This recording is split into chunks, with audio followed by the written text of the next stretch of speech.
Hey, English learners. Welcome back to the English Unlocked, your cozy place to learn English through natural conversations, useful vocabulary, and meaningful ideas about everyday life.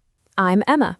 And I'm Sam. Sam, can I ask you something? Of course. Go ahead. What's the oldest mistake you still think about? The oldest. That's a deep question. Take your time. Honestly, there's one from when I was in school. I said something unkind to a friend during an argument. I didn't really mean it, but I still remember the look on their face. That was years ago, and the fact that you still think about it shows how much you care about people. I know it was a long time ago, and they probably forgot about it, but I didn't. I still think about it sometimes. I think many people have a moment like that, a mistake that stays in their memory much longer than it should. And that's exactly what today's episode is about. Today's episode is called Talking About Mistakes, but we're not just going to talk about why mistakes are useful. Today, we're going to explore something deeper. We'll talk about why we replay our mistakes over and over, why we're often so hard on ourselves, and how we can learn to let go and move forward. Because sometimes the mistake itself isn't the real problem. The way we treat ourselves afterward, that's what causes the most pain. Exactly. Today is about learning to be a little kinder to yourself. If you're a B1 or B2 English learner, this conversation is perfect for you. And if you're a strong A2 learner, don't worry about understanding every word. Just relax, listen, and enjoy. Maybe you're on your way to work, lying in bed, cooking dinner, or sitting somewhere quiet. We're really glad you're here. Today, let's talk about what happens inside us after we make a mistake. Sam, why do you think we replay our mistakes so often? Honestly, I think our brain does it automatically. It's like pressing a replay button. The moment keeps coming back, and each time it feels just as embarrassing as the first time. I think that's very common. Our minds have this strange ability to keep old mistakes alive. And the worst part is, we don't replay the good moments the same way. I can barely remember the nice things I said last week, but that one mistake from 10 years ago, crystal clear. That's so true. We remember our failures in perfect detail, but our successes become blurry. Why do you think that happens? I think it's because our brains are trying to protect us. When we make a mistake, our brain says, "Remember this, don't do it again." So it's actually trying to help. In a way, yes. But the problem is, it doesn't know when to stop. So we keep replaying the same moment, even when the lesson is already learned. It's like a song stuck in your head. You didn't ask for it, you don't enjoy it, but it keeps playing. Exactly. And the more you try to stop thinking about it, the louder it gets. I've definitely experienced that. Sometimes I'll be doing something completely normal, like washing dishes or walking to work, and suddenly my brain shows me a mistake from 5 years ago. And how does that make you feel? Honestly, terrible. For a moment, I feel the same embarrassment all over again, even though the situation is completely gone. You know what's strange? I can barely remember what I had for lunch yesterday, but that embarrassing moment from university, every single detail. Our minds work in funny ways, and I think many people listening right now know exactly what that feels like. A mistake that happened years ago can still make your face feel warm. It can still make your heart beat a little faster. And nobody else remembers it, just you. Just you. And I think that's really important to understand. The world has already moved on, but we're still standing in that old moment. And the person who is hardest on you is almost always you. That's a powerful thought. And it leads us to something I think is really worth exploring. Sam, there's something I've been thinking about. After you make a mistake, what do you say to yourself? Honestly, things like, how could you be so careless? Or, you always do this. Or, everyone noticed. And would you ever say those things to someone you care about? No, never. If my friend made the same mistake, I'd say, it's okay. Everyone makes mistakes. Don't worry about it. So why do we speak to ourselves so differently? I don't know. I've never really thought about it. I think many people treat themselves much worse than they'd ever treat someone else. We say things to ourselves we'd never say to someone we love. Wow, that's actually really sad when you think about it. It is.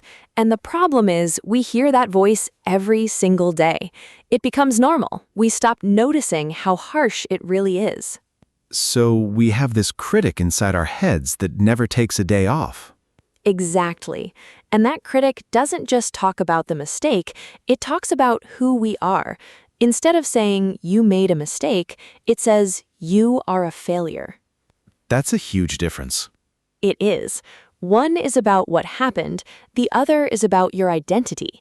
And when mistakes become part of your identity, they become much harder to let go of. So the mistake stops being something I did and it starts being who I am. Exactly. And that's not fair, because a mistake is just a moment. It's not your whole story. I've never thought about it like that.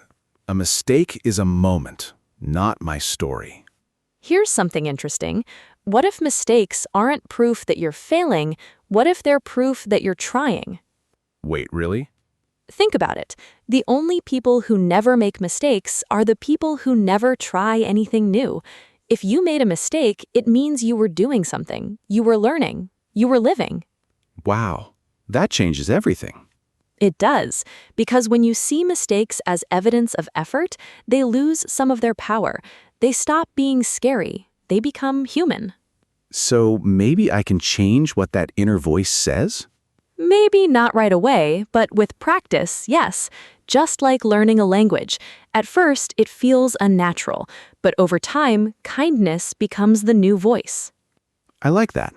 Kindness as the new voice. I love that thought. And maybe it starts with one sentence. Just one small, kind thing you say to yourself after a mistake. Even something as simple as, I'm doing my best, and my best is enough. That's not easy to believe, but I think it's worth practicing. Because every time you practice being kind to yourself, it gets a little easier. And one day, that kind voice might be the first one you hear, not the critic. I think that would change everything. Sam, there's something I'd like to explore. We've talked about why we replay mistakes. We've talked about the harsh voice inside. But the real question is, how do we actually let go? That's the hardest part, isn't it? I think so. Because letting go doesn't mean forgetting. It doesn't mean pretending the mistake never happened. Then what does it mean? I think it means choosing to stop carrying the weight. Imagine you're walking with a backpack. Every mistake you've ever made is a stone inside that backpack. Some stones are small, some are very heavy. And we keep adding stones but never take any out. Exactly. After years, the backpack becomes so heavy that it's hard to move forward. So, letting go means taking some of those stones out. Yes, not all at once, maybe one at a time. And the first step is forgiving yourself. That sounds simple, but it's really not. You're right, it's not simple at all. But I think it starts with understanding something important. Forgiving yourself doesn't mean what you did was okay. It means you're choosing to stop punishing yourself for it. I like that distinction. Forgiveness isn't about the mistake, it's about what happens after. Exactly. And you deserve to move forward. Emma, can I ask you something? Of course. Have you ever had a mistake that was really hard to forgive yourself for? Yes. I think everyone has. And I won't pretend it was easy. But I remember one day I asked myself a simple question. If my best friend came to me with this exact mistake, what would I say to them? And what would you say? I'd say, you're human. Humans make mistakes.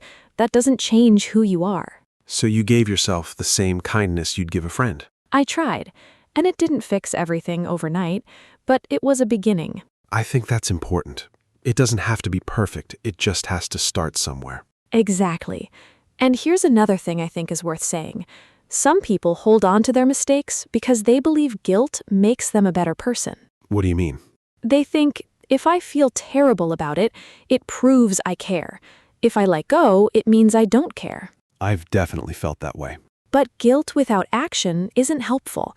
If you've learned the lesson, if you've changed how you act, then the guilt has done its job. You can let it go. So, Guilt is useful for a moment, but it's not meant to stay forever. Exactly. It's like an alarm clock. It wakes you up, but once you're awake, you don't need the alarm anymore. I love that. Guilt is an alarm clock. Once you're awake, you can turn it off. And I think many people forget to turn it off. They carry the alarm with them everywhere. That's exhausting. It is, and it takes energy that could be used for growing, for trying again, for living. Maybe the goal isn't to never make mistakes. Maybe the goal is to learn how to be kind to yourself when you do. I love that. Because kindness toward yourself isn't weakness. It's one of the bravest things you can do. And it makes everything else easier.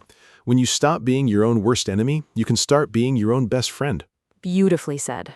Honestly, I'm still working on this. I still replay old mistakes sometimes, but I'm learning to overcome that habit. I'm learning to say, it's okay, I learned, I'm moving forward. And that's all anyone can ask of themselves. I think I've learned something important today. What's that? That the biggest lesson from any mistake isn't about the mistake itself. It's about how you treat yourself afterward. And that, I think, is the heart of today's conversation. And before we finish, I think it's time for my favorite part. I knew you were going to say that. You know me. Let's explore some useful vocabulary. All right, my friend, let's explore some useful vocabulary. My favorite part. I know, you say that every episode. Because it's true. Today's words always help me sound more natural. Today's words are B2 to C1 level. They're perfect for talking about mistakes and self-forgiveness. Our first word today is blame. Ooh, I've heard that word a lot. What does it mean exactly? Blame means to say that someone is responsible for something bad. We can blame other people, but we can also blame ourselves. So when I make a mistake and I keep telling myself it's all my fault, I'm blaming myself. Exactly. Here's an example. Instead of blaming yourself, try to learn from the experience. I think we spend too much time blaming and not enough time learning. Our next word is guilt. Guilt, that's a heavy word. Guilt means a feeling of worry or sadness because you believe you've done something wrong. So guilt is that uncomfortable feeling you carry after you make a mistake. Here's an example. She felt a lot of guilt after forgetting her friend's birthday. I think a little guilt can be helpful, but too much guilt becomes harmful. Our third word is forgiveness. Forgiveness means the act of letting go of anger or blame. It can be towards someone else or toward yourself. So forgiving myself means I choose to stop punishing myself for something that happened in the past. Perfect. Here's an example. Forgiveness doesn't mean forgetting. It means choosing to move forward. I really like that definition. Forgiveness is a choice, not a feeling. Our fourth word is overcome. Overcome. That sounds strong. What does it mean? Overcome means to succeed in dealing with a problem or a difficult feeling. It's about finding a way through something hard. So if I used to be afraid of speaking English, but now I'm more comfortable, I've overcome that fear. Exactly. Here's an example. He worked hard to overcome his fear of making mistakes. That's a great word for life and for learning English. And our final word today is perfectionism. Perfectionism. That's a big word. What does it mean? Perfectionism means the need or desire to do everything perfectly. It sounds positive, but it can actually stop people from trying new things. So perfectionism is when you don't start something because you're afraid it won't be perfect. Here's an example. Her perfectionism made it difficult to finish projects because nothing ever felt good enough. I think perfectionism and mistakes are closely connected. If you're afraid of being imperfect, you're afraid of making mistakes. Let's do a quick review. Blame. Saying someone is responsible for something bad. Guilt. A feeling of sadness because you did something wrong. Forgiveness. Choosing to let go and move forward. Overcome. Succeeding in dealing with a problem. And finally, perfectionism. The need to do everything perfectly. Try using one of these words in a sentence today. They'll help you talk about difficult feelings with more confidence. I think forgiveness is definitely my favorite word today, because I think that's what most of us need to practice more, especially forgiving ourselves. Really? I thought you'd choose overcome. Well, I have lots of favorite words. Before we finish, remember this. Your mistakes don't define you. They're part of your story, but they're not the whole story. You don't have to carry every mistake with you forever. You don't have to be perfect to be enough. Just take one small step, one kind thought toward yourself, one moment of letting go, one mistake at a time. That's enough. And here's a question for you. What's one mistake you'd like to forgive yourself for? Tell us in the comments. I'm Sam. And I'm Emma. And you've been listening to the English Unlocked. Thank you for spending part of your day with us. Keep learning, keep growing, and remember to be kind to yourself today. We'll see you in the next episode. And remember, your English goal and your life goal are both closer than you think.